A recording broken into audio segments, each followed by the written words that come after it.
More raw politics now with senior political analyst David Gergen, Democratic strategist Maria Cardona, and Alice Stewart, former Santorum and Bachmann 2012 spokeswoman. Good to see all of you. Maria, I'll start with you tonight. You've been around Washington for quite a while and have watched these 11th hour negotiations. It really seems as if Democrats are not going to budge from their insistence that taxes be raised on wealthier Americans. Does it seem more likely now that we're headed off the cliff? It actually does, Randy, and as you know, because we talk about this every weekend, I was optimistic that perhaps this holiday season and hope springing eternal that we could actually get there. But I think a couple of things are at work here. The first one is, you said it, Democrats are not going to budge, and I actually don't think that they should. If there was one thing that was incredibly clear about what President Obama and the Democrats campaigned on this past election cycle, and by the way, he won, was exactly this fallback plan, or the small piece of tax cuts being extended for 98% of American families and 97% of small businesses. There is a bill in the Senate sitting there right now that the House could actually vote on. They don't need to wait for anything else to pass the Senate. The House could call a vote on it right now, and 98% of America's families could see protection of their tax cuts extended. And so I think that that is a strong position for the Democrats. They won on this. The majority of the American people agree that the wealthy, in the 2% of the wealthiest in this country, can afford to pay a little bit more. Most wealthy people agree with that. Let me bring Alice in here. Alice, you say that you believe President Obama and Democratic congressional leaders prefer going over the cliff so they can raise taxes, cut defense spending, and blame the GOP. But Republicans do have the option of locking in tax cuts for most Americans right now. Well, and to further that note, sure, I think the president does want to do this because, as you said, he can increase taxes, continue cuts on the military, and point the finger at the Republicans. But the truth of the matter is that we need to have serious spending cuts. This is not an issue that's going to be resolved with taxing it away. We need to address serious spending issues that we have in this country. And the truth is, Boehner and House Republicans today pointed out that the House has issued legislation that would extend the current the Bush-era tax cuts and would also erase military cuts. And it's in the Senate's hands, and they need to act on that. But something else that came up late this afternoon that's critical and is a reminder in this entire scenario, Secretary Geithner issued a letter today reminding and warning this country that we're going to hit the debt ceiling on New Year's Eve. This is just a stark reminder that we have out-of-control spending in this country, and Congress needs to wake up and smell the coffee, that the spending needs to be addressed first and foremost, not just raising taxes on Americans. So, David, hard to believe we're still talking about this. Here we are with virtually no time left for a deal. I mean, did you see it happening like this? I mean, is Washington really so broken that they can't find a compromise? Well, I must confess I have been a short-term pessimist, but a long-term optimist. I think the country will get back on track eventually, but it's going to take a while. This is extraordinary in two ways. Damage has already been done because of this craziness in Washington. You know, consumer sentiment is down. Business plans for investment are down. Business sentiment is down. We're going to pay a price this next year, regardless of whether we or not we go off the cliff. How extraordinary is it? You know, the Senate hasn't been called back to act on a bill in between Christmas and New Year's for 49 years. The first time in 49 years the Senate's had to come back like this.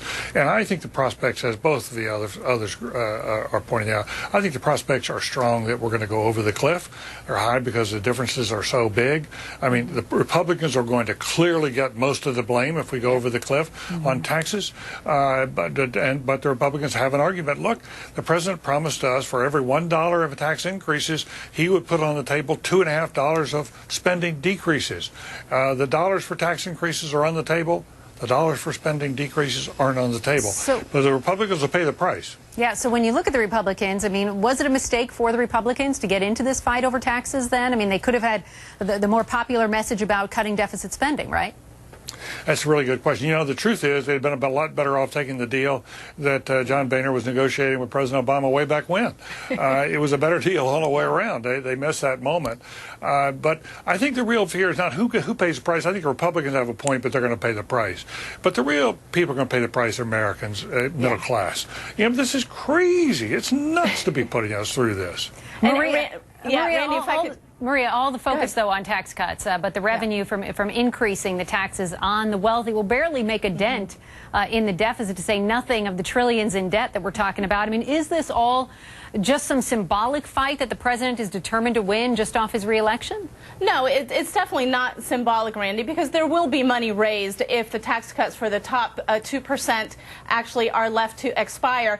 But let me just bring up a point. No Democrat, and certainly not this president, has said that there should be no spending cuts. On the contrary, this president has actually put on the table quite an extraordinary amount of spending cuts, to the chagrin of many Democrats, I might add.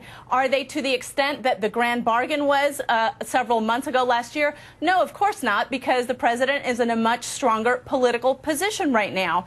So let's remember that this president has never walked away from the bargaining table.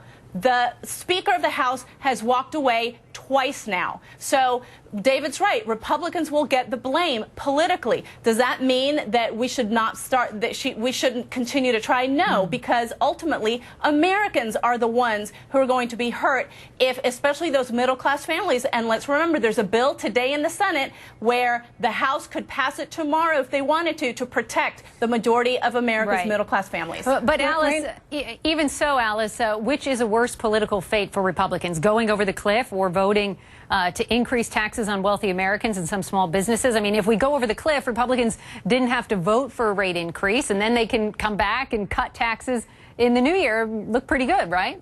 Well, I think the point is, it's not what looks worse for Republicans or Democrats. As David said, it's what looks worse and is worse for the American people. But doesn't that seem to be what they're worried about?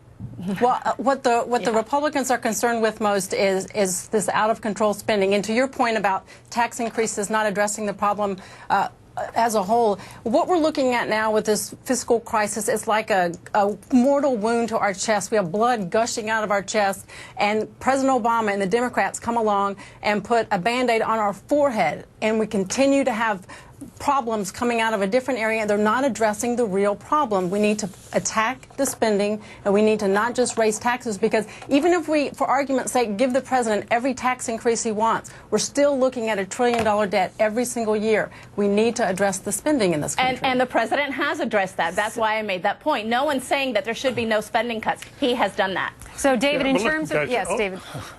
Ultimately, listen, guys, we've got to find a bridge here to get across. We've got to find what are ways we can all agree on that will help us through that. And I would worry a lot if we spent the next 3 or 4 days of a time of semi-crisis for the country, getting back down into our foxholes and shooting across at each other. We've got to come out of our foxholes and sort of say, okay, guys, this is really about the country. Our international reputation is going to suffer yet once again if our politicians can't do this. I mean, every other country in the world is watching this and saying, is America prepared to lead? If we can't solve this, the conclusion has to be, you can't trust these guys. They're not up to it.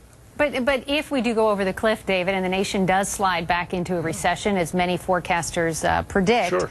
I mean, isn't it pretty easy to imagine the blame being equally spread around Washington?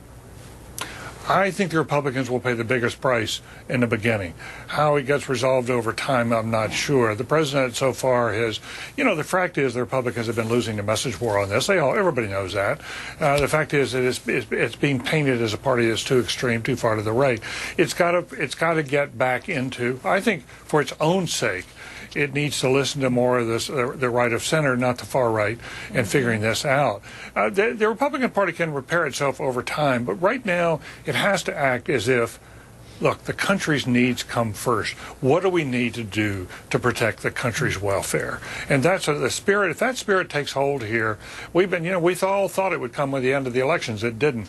Then maybe we thought it would come with the shootings in Connecticut. It hasn't yet come. Maybe the politicians can find it in themselves the next few days to say, hey, we're above this. We actually stand for something bigger than all this petty bickering. Yeah. Well, we'll see. Randy, if I could just add, as a mother, this whole scenario makes it a lot tougher to really actually show your children how adults act, because I actually don't want to show them how Washington is acting, because it's exactly the opposite. My daughter and my son are getting along much better at Christmas. Imagine that, with sharing with all the toys. It's how than not our leaders are in Washington. Exactly. All right. Maria Cardona, Alice Stewart, David Gergen, nice to see you all. Thank you. Thanks, Randy. Thank you, Randy. Late developments as well tonight concerning the health of America's 41st President, George H.W. Bush. He's been in the hospital for weeks. Dr. Sanjay Gupta is here to explain what exactly is going on. This interview was brought to you by Cisco Telepresence. Tomorrow starts here. Get more political analysis like this anytime by clicking on cnnpolitics.com. If you have been diagnosed with lung cancer, you may be entitled to compensation. Even with a history of smoking, you may still qualify.